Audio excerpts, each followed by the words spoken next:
नमस्कार दर्शकों, इस वीडियो लेक्चर सीरीज में आपका स्वागत है। आज हम कक्षा 11 व्यावसायिक विषय योग प्रशिक्षक की इकाई 4 मानव शरीर रचना एवं शरीर क्रिया विज्ञान सत्र 2 भाग 4 मानव शरीर के प्रमुख अंग तंत्र के अंतर्गत इन विषयों पर बातचीत करेंगे। और ये विषय है श्वसन तंत्र की संरचना, श्वसन तंत्र पर योग के प्रभाव।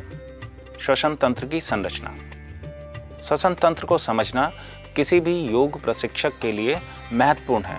सांस लेना प्रत्येक प्राणी के लिए जीवित रहने की अनिवार्य प्रक्रिया है, जिसमें प्राणी खाद्य अणुओं को ऑक्सीकृत करके कोशिकाओं के लिए ऊर्जा पैदा करता है।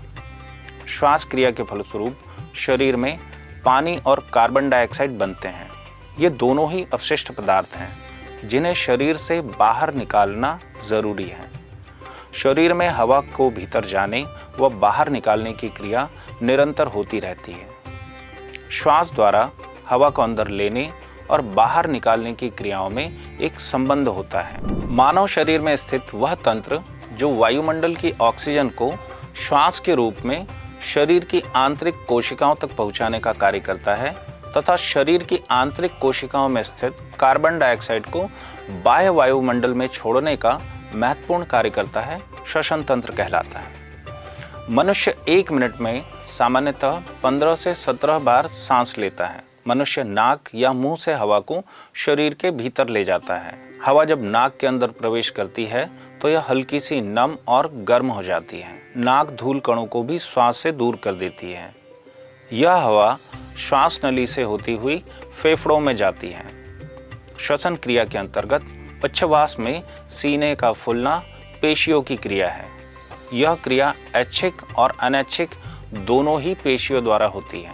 श्वसन की सामान्य क्रिया में केवल अंतरापरशुक और डायफ्राम ही भाग लेते हैं। गहरी सांस लेते समय कंधे, गर्दन और उदर की पेशियां भी सहायता करती हैं। मनुष्य में श्वसनांग कंपोनेंट्स ऑफ रेस्पिरेटरी सिस्टम। श्वसन तंत्र के अंतर्गत वे सभी अंग आते हैं जिनसे होकर वायु का आदान प्रदान होता है, जैसे नासिका, ग्रसनी, लैरिंक्स, ट्रेकिया, ब्रोंकाई, ब्रैंकियोल्स तथा फेफड़े।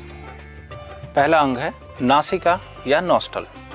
मानव श्वसन तंत्र का आरंभ नासिका से होता है। नासिका के छोर पर एक जोड़ी छिद्र होते हैं। इन छिद्रों में वायु प्रवेश करती है। नासिका छिद्रों के भीतर रोम या बाल होते हैं जो धूल के कण तथा सूक्ष्म जीवों को शरीर में प्रवेश करने से रोकते हैं। इसकी अंदरूनी परत पर म्यूकस झिल्ली होती है जो म्यूकस स्त्रावित कर वायु को नम बनाती है। अगला भाग है ग्रसनी, फायरिंग्स। नासिका गुहा आगे चलकर मुख में खुलती है। यह स्थान ग्रसनी कहलाता है। यह कीप के समान आगे से चौड़ी व पीछे से सक्रिय होती है। इसका मुख्य कार्य वायु व भोजन का संवहन करना है। तीसरा प्रमुख भाग है लैरिंक्स। इसे स्वर यंत्र भी कहते हैं। इसका मुख्य कार्य ध्वनि उत्पादन करना है। श्वास नली का ऊपरी सिरा एक छोटे छिद्र के द्वारा ग्रसनी से जुड़ा होता है, जिसे ग्लॉटिस कहते हैं। ग्लॉटिस एक कपाट द्वारा बंद होता है। इसे एपिग्लॉटिस कहते हैं। यह ग्लॉटिस द्वार को बंद करके भोजन को श्वास नली में जाने से रोकता है। अगला अंग है ट्रैकिया। यह वक्ष गुहा में होती है। यहाँ यह 2 शाखाओं में बढ़ जाती है। इसमें से एक दाएं फेफड़े में तथा एक बाएं फेफड़े में जाकर फिर शाखाओं में विभक्त हो जाती है। ब्रोंकाई। ट्रैकिया वक्षीय गुहा में जाकर 2 भागों में बढ़ जाती है, जिसे ब्रोंकाई कहते हैं। अगला अंग है फेफड़े। फेफड़े श्वसन तंत्र के अत्यंत महत्वपूर्ण अंग हैं। ये वक्ष गुहा की मध्य रेखा के दोनों ओर स्थित होते हैं, जिसका आधार डायफ्राम पर टिका रहता है। दायां फेफड़ा बाएं फेफड़े से कुछ बड़ा होता है। ये स्पंजी होते हैं और प्रत्येक फेफड़ा एक दोहरी झिल्ली के बने थैले में सुरक्षित रहता है, जिसे फुफ्फुसावरण या प्लेउरुला कहते हैं। फेफड़ों में लाखों कोशिकाएं होती हैं। ये हृदय से आए हुए अशुद्ध रक्त को श्वसन क्रिया में आई हुई ऑक्सीजन से शुद्ध करते हैं तथा रक्त में घुली हुई कार्बन डाइऑक्साइड को बाहर निकालते हैं। रक्त की शुद्धि के बाद उसे पुनः हृदय को वापस भेज देते हैं। श्वसन क्रिया का नियंत्रण मस्तिष्क के श्वसन केंद्र द्वारा स्वाभाविक रूप से होता है। यह केंद्र रक्त में उपस्थित कार्बन डाइऑक्साइड के प्रति संवेदनशील होता है। जैसे ही रक्त में कार्बन डाइऑक्साइड की मात्रा बढ़ती है, यह केंद्र अधिक बार सांस लेने के लिए संदेश भेजने लगता है। और हमारी सांस लेने की दर बढ़ जाती है। अब बात करते हैं मानव श्वसन तंत्र पर योग के प्रभावों की।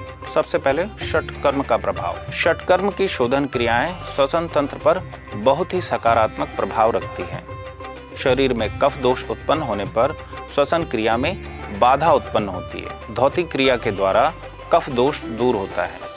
नेति क्रिया संपूर्ण श्वसन तंत्र पर सीधा सकारात्मक प्रभाव रखती है।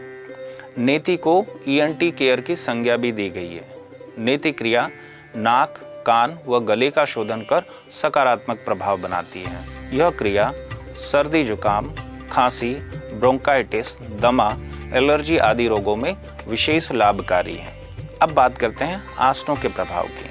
आसनों के नियमित अभ्यास से श्वसन तंत्र पर अच्छा प्रभाव पड़ता है। योगासन करने का महत्वपूर्ण नियम है कि आगे झुकते समय श्वास बाहर छोड़ते हैं, जबकि पीछे झुकते समय श्वास अंदर भरते हैं। आसनों का अभ्यास करने से वायु कोशों में फैलाव उत्पन्न होता है, जिससे फेफड़ों की कार्यकुशलता व कार्यक्षमता बढ़ती है। अब बात करते हैं प्राणायाम के प्रभाव।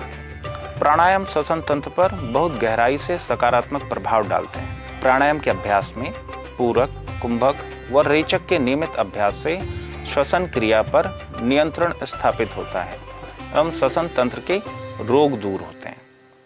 नियमित प्राणायाम करने से शरीर की चयापचय दर संतुलित रहती है, जिससे शरीर में अनावश्यक चर्बी जमा नहीं होती तथा वात, पित्त, कफ की साम्यावस्था बनी रहती है।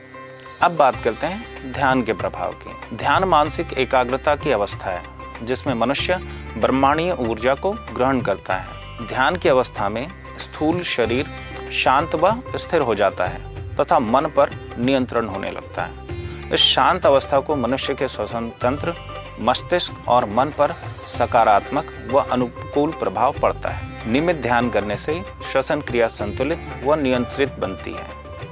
श्वसन क्रिया के संतुलित होने से श्वसन रोग दूर होते हैं। तो बच्चों, आज हमने जाना मानव के श्वसन तंत्र की संरचना व उस पर योग के प्रभाव को। तो बने रहिए हमारे साथ। आपसे पुनः मुलाकात होगी योग से संबंधित एक नए विषय के साथ में। धन्यवाद।